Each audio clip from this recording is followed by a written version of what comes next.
Gloire à Dieu, aujourd'hui, c'est la journée pour votre destinée. Oui, je crois que si vous recevez la parole de Dieu dans votre cœur, vous pourrez recevoir vraiment une révélation qui va changer toute votre vie. Pas à cause de moi, mais simplement parce que la parole de Dieu a la puissance de changer une vie complètement. C'est merveilleux et c'est pour ça que nous, les enfants de Dieu, nous avons une vie différente parce que Dieu se révèle à nous et il change le parcours de notre vie. On était sur un chemin de la mort, de la destruction, mais Dieu se révèle à nous et là, d'un seul coup, nous sommes transférés dans le royaume de la lumière. Nous étions dans les ténèbres et là, nous arrivons dans la lumière. Et comme nous sommes dans la lumière, nous voyons et nous avançons dans la bénédiction et nous entrons dans notre destinée. Et c'est mon cœur pour vous aujourd'hui, c'est le cœur de Dieu pour vous, que vous puissiez vraiment entrer dans votre pleine destinée en Jésus-Christ. Donc aujourd'hui, ce qu'on va faire, on va voir encore une fois les principes que nous devons adopter pour entrer dans notre destinée et nous verrons également certaines choses qui peuvent nous bloquer. Donc gloire à Dieu pour cette série que je crois vraiment va être un instrument entre les mains de Dieu pour vous aider, pour vous mes amis à la maison. Premièrement, je veux juste revoir avec vous rapidement ce que nous avons vu hier dans notre première session. Nous avons vu que Dieu avait une destinée spécifique pour chacun d'entre nous. Ensuite, nous avons vu que Dieu voulait absolument nous révéler ce plan-là. Des fois, on a l'idée que Dieu a un plan, mais c'est tellement mystérieux que Dieu veut nous garder des secrets. Mais en fait, ce que Dieu veut, il veut nous révéler son plan parce que Dieu est bon et puis il veut qu'on puisse marcher dans l'obéissance dans ce plan. Donc ça, c'est une autre chose qu'on a vue. Et un point très important que nous avons établi, c'est que si nous voulons entrer dans notre destinée, nous devons être convaincus que Dieu nous aime, que Dieu nous reçoit et que Dieu veut nous parler. Il veut avoir une relation vivante avec nous. Et si nous sommes dans cette bonne relation vivante avec le Seigneur, nous pourrons ensuite recevoir ses consignes pour entrer dans notre destinée. Donc voilà des choses que nous avons établi hier, des choses très importantes. J'ai fait un survol très rapide, mais je vous encourage, si vous n'avez pas été là avec nous, visitez le site web enseignement.com et redécouvrez ou découvrez ces enseignements-là qui vont vous faire du bien. Un autre point aujourd'hui que j'aimerais établir avec vous, c'est que sachez que Dieu veut vous soutenir dans votre appel. OK? Donc, Dieu commence à vous révéler des choses. Ne pensez pas que vous êtes seul là-dedans. Des fois, on est comme ça. On s'imagine, OK, Dieu me dit que je dois faire telle chose en ce moment. Et on est tout seul, on s'imagine qu'on doit, comme on dit en québécois, se débrouiller, on doit essayer par nos propres efforts, mais comprenez ceci, Dieu veut vous soutenir dans tout ça. Vous savez, si vous avez une bonne relation avec Dieu, vous passez du temps avec le Seigneur dans la prière et Dieu va façonner votre destinée selon son cœur. Écoutez bien ceci, dans 2 Chroniques 16 et au verset 9, nous lisons. L'Éternel étend ses regards sur toute la terre pour soutenir ceux dont le cœur est tout entier à lui.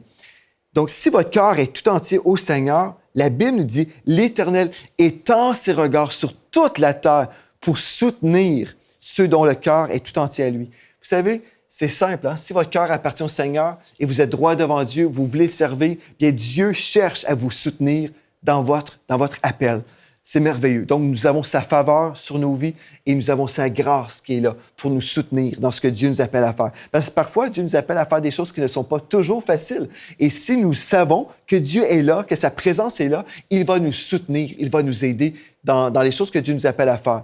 Il y a des personnes qui diraient, bien moi, je suis appelé à faire telle chose et cette chose-là est glorieuse. Mais ils refusent entre-temps de servir dans certains ministères qui seraient plus difficiles ou de faire certaines choses qui sont difficiles. Mais vous savez, Dieu est là pour nous soutenir tout au long du chemin.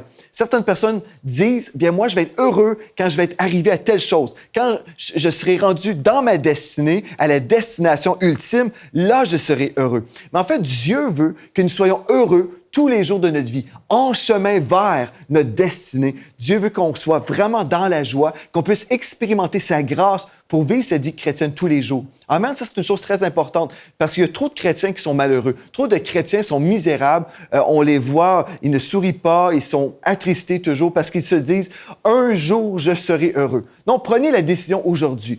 Vous ne connaissez pas nécessairement le chemin tout à l'avance, mais nous savons qu'il est déjà tracé à l'avance. Dieu a déjà des projets de paix pour vous. Il a déjà préparé des œuvres à l'avance afin que nous les pratiquions dans Éphésiens 2.10, comme nous avons lu hier. Mais d'ici à votre destination ultime, qui est le ciel en passant, vous devriez être heureux. Tous les jours, prenez cette décision. Je vais être heureux. Je vais marcher dans les voies de Dieu et je vais être souriant. Et oui, j'ai des défis. j'ai des défis en chemin, mais il n'y a rien qui va m'empêcher d'être heureux parce que la joie du Seigneur est ma force. Amen. Donc ça, c'est une chose importante. Sachez que Dieu veut vous soutenir dans votre appel. Dans Jean 15 et au verset 8, il est écrit, « Si vous portez beaucoup de fruits, c'est ainsi que mon Père sera glorifié et que vous serez mes disciples. » Donc, Dieu veut vous soutenir, absolument, mais il veut vous soutenir également pour que vous puissiez produire beaucoup de fruits. Et on comprend que la production de fruits se fait quand nous sommes en relation avec Dieu. Il y a plusieurs chrétiens qui vont faire des efforts, ils vont essayer, ils vont travailler très, très fort, mais Dieu ne dit pas si nous travaillons fort que nous produirons beaucoup de fruits. Parce qu'en fait, on peut travailler très, très fort et travailler très, très mal. Mais ce que Dieu veut, c'est qu'on puisse bien travailler.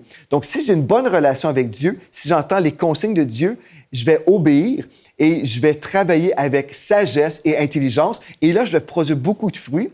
Et le fruit vient d'une façon surnaturelle. On peut faire du travail dans le naturel, mais la bénédiction de Dieu sur nos vies, la faveur de Dieu sur nos vies est dans une dimension surnaturelle. Et c'est comme ça que nous voyons les portes s'ouvrir devant nous. C'est là où nous voyons la faveur de Dieu se manifester à droite et à gauche, parce que tout ça se passe dans le monde spirituel. Et je veux revenir sur un point que j'ai mentionné dans notre dernière session. C'est pour ça que nous n'avons rien à orchestrer. Nous n'avons pas à orchestrer des événements ou manipuler des personnes pour arriver à notre destination. Non, Dieu a déjà préparé des œuvres à l'avance afin que nous les pratiquions. Donc, la seule chose que nous devons faire, c'est chercher Dieu. On cherche Dieu. On cherche à plaire au Seigneur. Et comme nous sommes dans cette relation, Dieu dirige, Dieu orchestre tout. Et là, nous pouvons dire, « Wow! Regardez, voyez ce que Dieu a fait. » Et c'est comme ça que nous pouvons glorifier le Seigneur dans nos vies. Si on travaille pour orchestrer des choses, pour manipuler des événements, on peut dire, « Ah ben, gloire à moi, voyez ce que j'ai fait. » Mais Dieu ne veut pas qu'on prenne la gloire pour nous. Dieu veut qu'on puisse glorifier son nom. Donc, c'est comme ça qu'on peut arriver et voir, je n'ai rien fait pour faire cette chose-là, mais c'est Dieu qui a tout fait. Et moi, ce que j'ai fait, tout simplement, la seule chose que j'ai pu faire, c'est dire oui au Seigneur. J'ai obéi, tout simplement, comme un serviteur. Et aujourd'hui, je peux vous affirmer que tout ce que je peux voir dans le ministère des médias, je peux dire, ce projet que Dieu avait révélé en 2004, il m'avait démontré des choses que j'étais pour faire et dans lesquelles j'étais pour participer. Et je disais à l'époque, Seigneur, ces choses-là sont trop grandes pour moi. Je suis dépendant de toi. Tu dois agir, tu dois intervenir. Et Dieu, tout simplement, a pris mes prières et Dieu a travaillé dans le monde de l'esprit. Il a tout orchestré. Et aujourd'hui, je peux dire, wow, voilà ce que Dieu a fait. Ce n'est pas moi qui ai fait ces choses-là, c'est Dieu qui l'a fait. Et certainement, Dieu va utiliser des personnes pour travailler, mais on ne peut pas prendre la gloire pour nous-mêmes et dire « Ah, c'est à cause de moi » ou « C'est à cause de telle personne ». Non, Dieu travaille dans une équipe ministérielle, n'est-ce pas? Il travaille à travers des personnes qui sont à l'écoute de son esprit et ensemble, comme nos vies sont fusionnées ensemble dans un appel divin, bien, nous pouvons voir la gloire de Dieu qui éclate. Gloire à Dieu. Donc, Dieu a une destinée pour votre vie, mais comprenez ceci, que Dieu va vous soutenir dans votre appel parce qu'il veut voir beaucoup de fruits. C'est le cœur de Dieu. Il veut voir beaucoup de fruits. Et je veux juste aussi rajouter une pensée ici, parce que souvent, les chrétiens sont comme ça. Ils s'imaginent que si ma destinée est glorieuse, OK, c'est peut-être ma chair qui veut ça. Et peut-être, si votre cœur, c'est d'être connu, être vu, je ne sais pas trop, vous avez des mauvaises motivations, des motivations charnelles, ou vous êtes dans l'orgueil, OK, il y a des choses que peut-être vous avez raison de dire, c'est peut-être de la chair, ce n'est peut-être pas de Dieu. Mais ne supprimez pas vos rêves parce que vous pensez que ces rêves-là sont trop glorieux.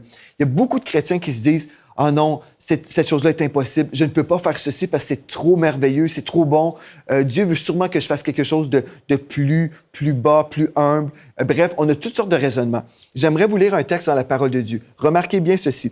Dans le psaume 37 et au verset 4, il est écrit « Fais de l'Éternel des délices et il te donnera ce que ton cœur désire. » Dieu te donnera ce que ton cœur désire. Ceci veut dire que quand nous avons une relation avec le Seigneur, comme nous aimons le Seigneur de tout notre cœur, comme nous passons du temps avec lui, Dieu change en fait les motivations de notre cœur. Dieu change des choses qui étaient en nous. Les mauvais projets, bien, Dieu les supprime, gloire à Dieu. Et là, Dieu nous donne son cœur. Et là, notre cœur bat avec le cœur de Dieu. Et nous commençons à avoir des rêves et dire « Oh, j'aimerais faire ceci, j'aimerais faire cela. » Donc, ne supprimez pas vos désirs. Ne dites pas « Oh, c'est impossible. » Ne pensez pas que Dieu est toujours dans les choses difficiles. Oui, Dieu va utiliser des choses difficiles pour façonner notre caractère. Peut-être quand j'ai lavé la toilette, bien Dieu a pu prendre cette chose-là pour m'enseigner des principes de son cœur. Gloire à Dieu. Mais ne pensez pas, par exemple, si vous avez un cœur d'être un chanteur, ne pensez pas, c'est impossible que je chante parce que, ceci est, je ne sais pas, les raisonnements qu'on peut avoir, mais ne supprimez pas vos rêves parce que Dieu a dit, fais de l'Éternel tes délices. Voyez, là, si on fait de l'Éternel nos délices, Dieu va changer nos motivations, Dieu va changer notre cœur et notre cœur va battre avec le sien.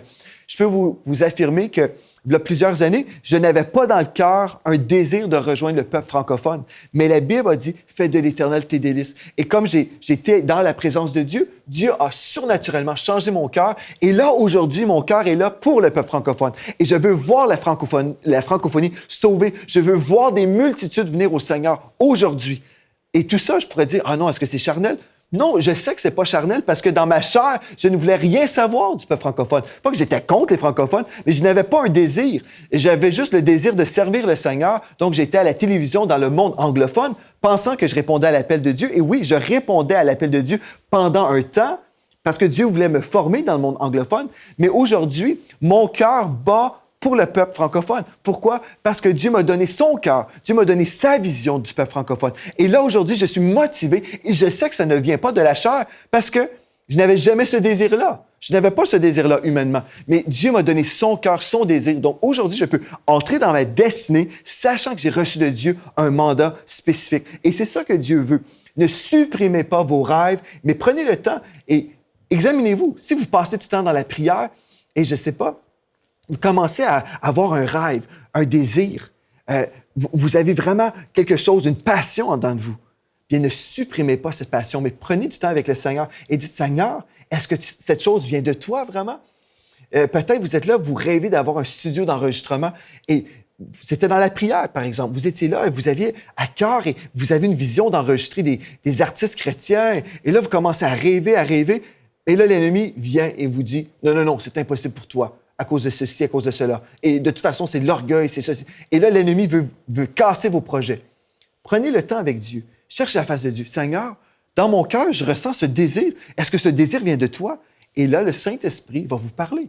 Il va vous dire, oui, ceci vient de moi. Mais peut-être l'Esprit de Dieu va vous dire, mais avant, lave les toilettes. Peut-être. OK? Donc, il y a toutes sortes de choses que Dieu va nous révéler, mais prenez du temps avec le Seigneur. Voilà encore, je me répète, mais tout se passe dans la prière. OK, gloire à Dieu. Donc, voilà pour notre premier cours et je vous ai donné un petit peu des bonus pour aujourd'hui. Mais maintenant, une fois que vous avez reçu de Dieu une parole, OK? Vous avez reçu du Seigneur une parole, vous savez, OK, je dois faire ceci. OK, bon. Par exemple, on va prendre l'illustration que je viens de vous donner. Vous avez reçu le projet de Dieu d'être... je ne sais pas, un propriétaire d'un studio d'enregistrement, vous voulez ouvrir un studio d'enregistrement. Et puis vous dites, OK, j'ai reçu dans la prière vraiment cette mission pour ma vie. Je crois que Dieu m'appelle à faire cette chose-là, peut-être d'autres choses certainement, mais au moins, je sais que Dieu m'appelle à faire ceci. Dieu m'a donné des talents à ce niveau-là. Je réalise des choses où peut-être Dieu vous donne aussi un projet d'aller faire des études pour faire cette chose-là. Mais qu'est-ce qu'on fait là? OK, une fois que vous avez cette parole, quoi faire maintenant? Première chose, écrivez le plan. Écrivez le plan que Dieu vous a donné. Écrivez ce plan-là pour que vous puissiez vraiment penser et revenir constamment sur ce plan-là que Dieu vous donne. OK, Habakkuk 2.2 nous donne le principe biblique par rapport à cette écriture. Écoutez bien ceci. L'Éternel m'adressa la parole et il dit, dans Habakkuk 2.2, « Écris la prophétie, grave-la sur des tables afin qu'on la lise couramment. » Donc, Dieu veut qu'on puisse recevoir de lui, mais ensuite, Dieu veut également qu'on puisse écrire cette chose-là. Par exemple, si vous êtes pasteur dans une église, comme je le suis, ce que nous avons fait, nous avons écrit notre mission d'église sur notre site web, par exemple. Donc, les gens qui veulent visiter notre église sur Internet, ils peuvent voir, même avant de se déplacer physiquement, ils peuvent voir quelle est notre mission.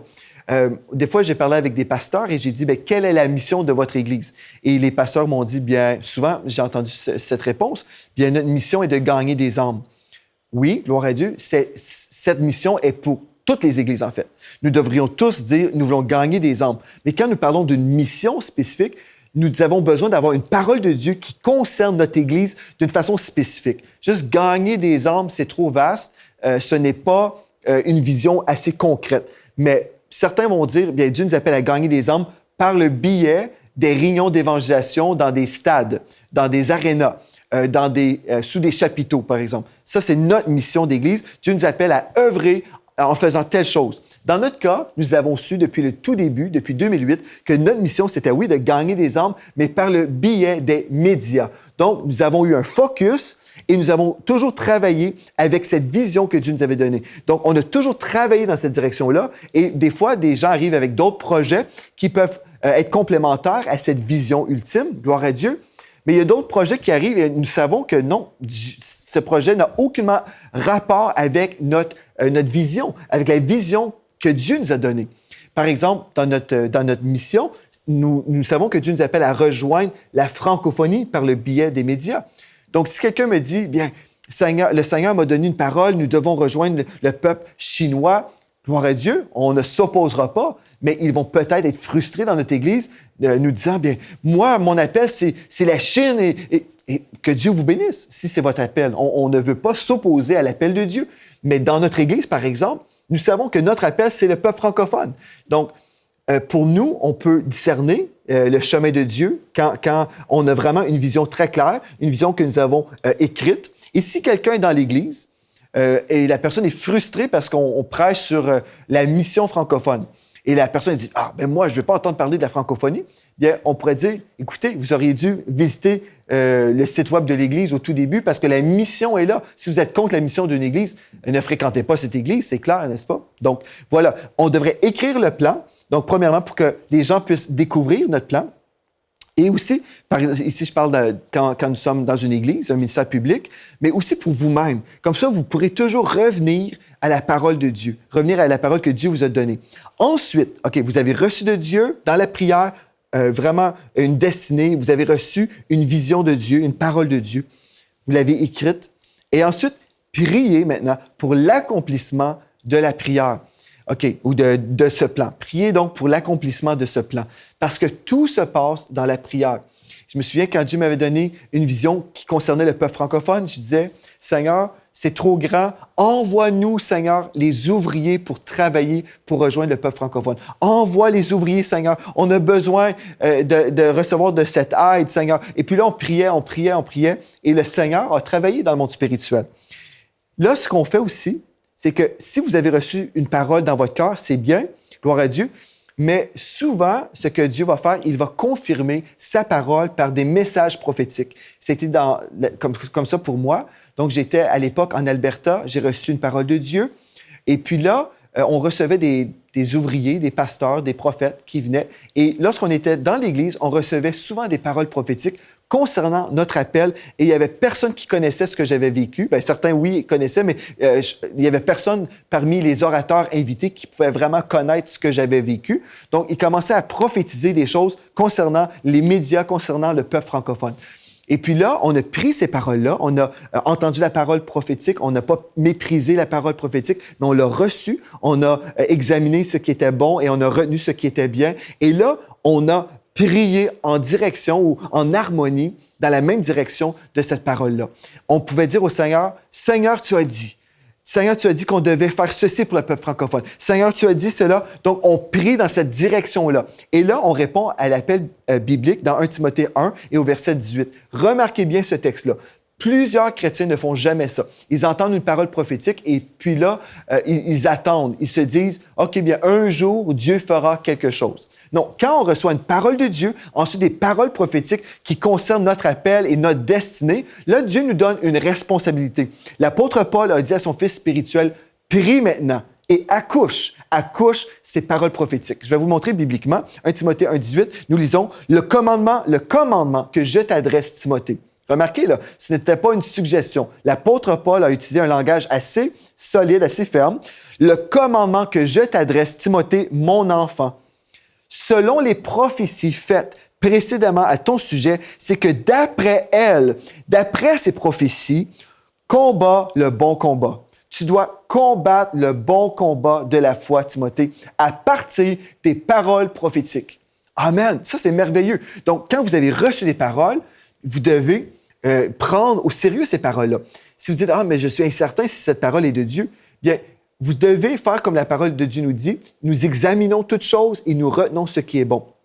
En passant, la parole prophétique n'est pas là pour vous diriger dans votre vie. La parole de Dieu, la parole prophétique est là pour confirmer ce que vous avez déjà reçu dans votre cœur. Et en ce moment, j'aimerais juste vous aider à découvrir le ministère prophétique. Si vous avez des questions, visitez le site web enseigne-moi.com. J'ai fait une série complète dans l'émission Vie de foi sur le ministère prophétique. Donc, faites simplement une recherche prophétie ou prophétique et mon dernier nom, Sphinx, et vous retrouverez sur le site enseigne-moi.com une série complète pour vous aider à grandir dans le ministère prophétique. Parce que cette série aujourd'hui, c'est pas vraiment une série pour le prophétique, mais je veux juste vous assurer, premièrement, que Dieu, oui, certainement va nous parler, mais il va confirmer également cette parole dans nos cœurs et on ne devrait pas agir selon une prophétie qu'une personne nous donne. Donc, nous sommes premièrement dirigés par le Saint-Esprit, amen, et le Saint-Esprit va inspirer des personnes pour confirmer cette parole, pour qu'on puisse vraiment avancer avec assurance.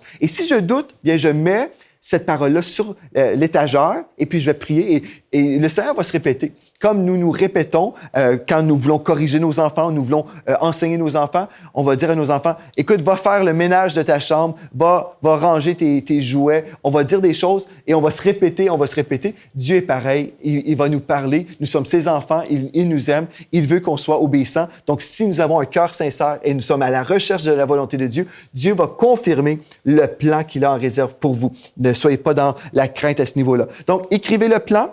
Priez pour l'accomplissement de ce plan. Amen. Donc, selon les prophéties faites à ce sujet. Et 1 Thessaloniciens 5, versets 20 et 21, la Bible nous dit, « Ne méprisez pas les prophéties, mais examinez toutes choses. Retenez ce qui est bon. » Et plusieurs chrétiens sont dans le mépris par rapport aux prophéties parce qu'ils ont déjà reçu des paroles et puis ils ont peut-être mal discerné les choses ou peut-être la personne qui donnait la parole prophétique ne comprenait pas vraiment le ministère prophétique et puis il y a eu toutes sortes de blessures dans le passé. Mais en fait, le ministère prophétique est là pour vous encourager, vous exhorter et vous consoler. Donc, la parole prophétique va vraiment être une source de bénédiction pour les enfants de Dieu. En fait, c'est ça, là. Le ministère prophétique est toujours vraiment, c'est une bénédiction de recevoir une parole qui nous encourage, qui met le sceau de Dieu sur des projets.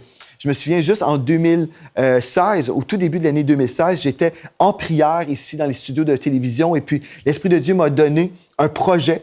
Et puis, je suis parti, j'ai pris l'avion la même journée. Comme j'étais dans l'avion, j'écrivais les projets que Dieu me donnait pour l'année 2016. Et quand je suis arrivé là où j'avais une réunion à Toronto, mes frères et mes sœurs qui priaient pour moi ont commencé à prophétiser.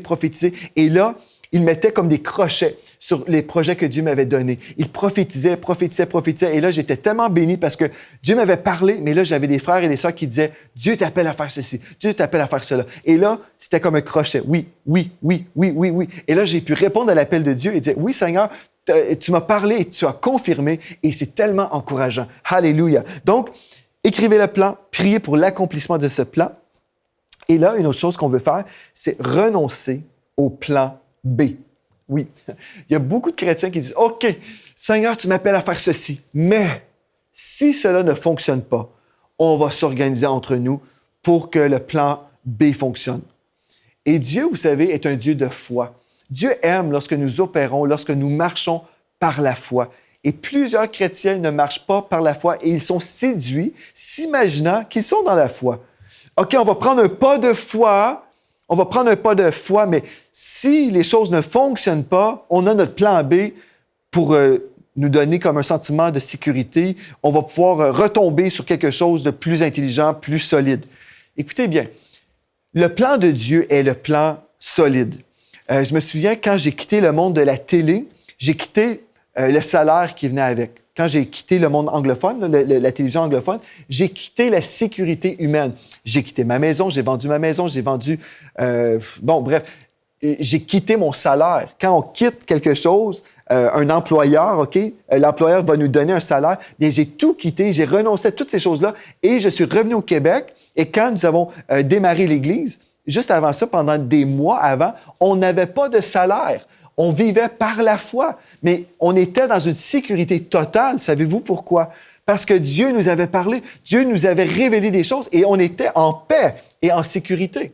Donc, Un plan B, souvent, c'est parce que vous ne croyez pas dans le plan A. Vous n'avez pas reçu de Dieu un mandat. Mais si vous priez et Dieu vous parle, Dieu vous donne une vision concrète, vous pouvez dire, Seigneur, tu l'as dit, et c'est cette chose-là qui va se produire.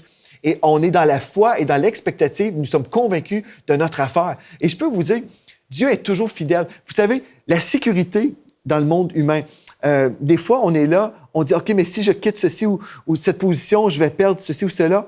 Et vous savez ce que j'ai déjà vécu? Une fois, j'étais dans une émission de télévision anglophone, juste avant d'implanter notre Église.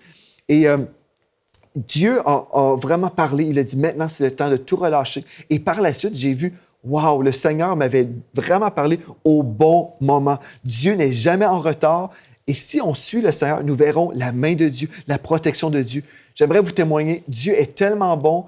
Il veut vraiment vous démontrer sa bonté, mais êtes-vous prêt à lui faire confiance? Êtes-vous vraiment prêt? Dans 1 Timothée 6,12, la Bible nous dit « Combat le bon combat de la foi ». Combat. Il y a un combat qui est là. L'ennemi va venir pour essayer de vous semer du doute, pour dire « Ah, c'est impossible, cette chose-là est impossible ». Mais si vous avez passé du temps avec Dieu, vous avez prié, vous avez cherché la face de Dieu, vous savez dans votre cœur, Dieu va intervenir. C'est comme quand Dieu m'a dit bon, maintenant, je t'appelle à aller sur la route. C'était au début de notre mariage. Je devais relâcher mon travail pour répondre à l'appel de Dieu. J'ai quitté mon travail et puis, gloire à Dieu, on a eu des finances, mais mon épouse, à l'époque, c'était celle qui gagnait le plus d'argent. Mon épouse travaillait pour la commission scolaire. Elle gagnait un salaire intéressant. Et j'ai dit à mon épouse, j'ai dit, écoute, je crois que tu dois quitter ton travail pour venir avec moi quand je fais du ministère. Et puis, on avait une dette qu'on devait rembourser parce qu'elle avait fait des études à l'université et puis on devait rembourser tous les mois. Donc, si elle prenait ce pas de foi, on savait que, wow, il faut que Dieu intervienne. Mais vous savez, elle a quitté son travail et le lundi suivant, je pense probablement le vendredi qu'elle avait vraiment quitté son travail, et le lundi suivant, quelqu'un est venu frapper à la porte à la maison nous disant, dans la prière, le Seigneur m'a dit de venir vous donner ce chèque de 10 000 et ce 10 000 a complètement effacé la dette. Et on a dit, merci Seigneur, nous sommes libres, gloire à Dieu. Et c'est tellement bon de servir le Seigneur et de voir sa main. Donc, ne prévoyez pas un plan B. Si vous êtes dans le plan B, c'est parce que le plan A n'est pas établi en vous et vous êtes incertain que Dieu vous a vraiment parlé. Donc, avant d'embarquer dans un plan B ou de prévoir un plan B, revenez au plan A. Priez, cherchez la face de Dieu et laissez le Saint-Esprit vraiment vous révéler les profondeurs du plan A. Et peut-être, si votre foi n'est pas encore assez bien établie dans le plan A, continuez à prier, continuez à chercher la face de Dieu et le Seigneur va continuer à vous parler et vous donner des paroles prophétiques, vous confirmer des choses. Et quand vous allez prendre ce pas de foi, vous serez vraiment solide dans votre foi et vous allez combattre le bon combat de la foi. Dans Hébreux 11, verset 6, nous lisons « Or, sans la foi, il est impossible de lui être agréable, car celui qui s'approche de Dieu doit croire qu'il existe et qu'il récompense ceux qui le cherchent. » Alléluia! Donc, gloire à Dieu pour ça. Soyez une personne de foi si vous voulez entrer dans votre destinée. Mais encore une fois, pour être dans la foi, nous devons être dans la parole et nous devons avoir cette relation d'intimité avec Dieu, celui qui va vous parler, qui va vous conduire, qui va vous diriger. Alléluia! Merci d'avoir été là. On poursuit demain dans cette étude sur comment entrer dans notre destinée. C'est demain. Soyez richement bénis. Cette émission est rendue possible grâce au précieux soutien des partenaires d'Enseigne-moi Canal International. Retrouvez tous nos programmes sur emcitv.com.